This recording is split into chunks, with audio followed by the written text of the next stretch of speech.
Last year I was involved in a charity event where we raised money for hostels for homeless people. It was quite fun. It was a, I think, 18-story building, and we had to abseil off the top of it. I'm not sure if you know what abseiling is, but you basically jump off the top with a rope and then keep jumping until you hit the bottom. A lot of people were quite frightened, but they really enjoyed it as well, and so did I.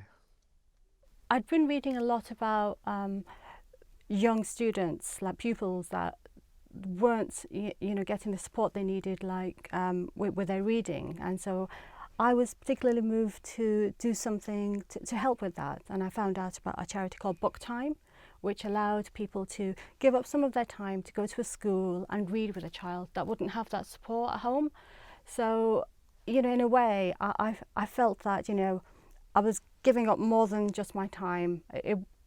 For me it was nothing. It was enjoyable, and I felt it was doing something for them as well.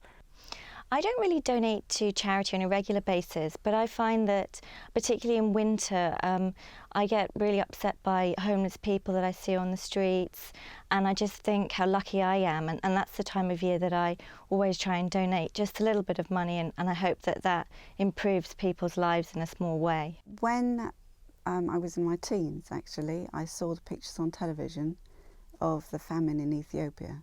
I was completely shocked. I suppose everyone was.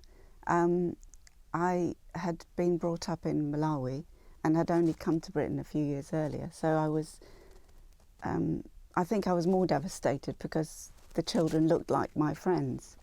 I did a lot of ice skating at that time, and I decided to organise a sports aid event, and I approached the ice rink, and they were very happy, as you can imagine.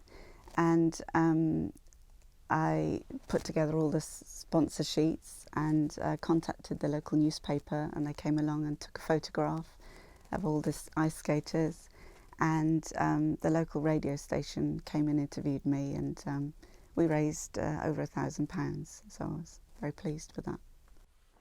A charity I was moved to give to is Dementia UK, because my father has dementia, and I wanted to support the charity to help other people in the future, and hopefully they'll find some way to combat this. So that's why I was moved to do it.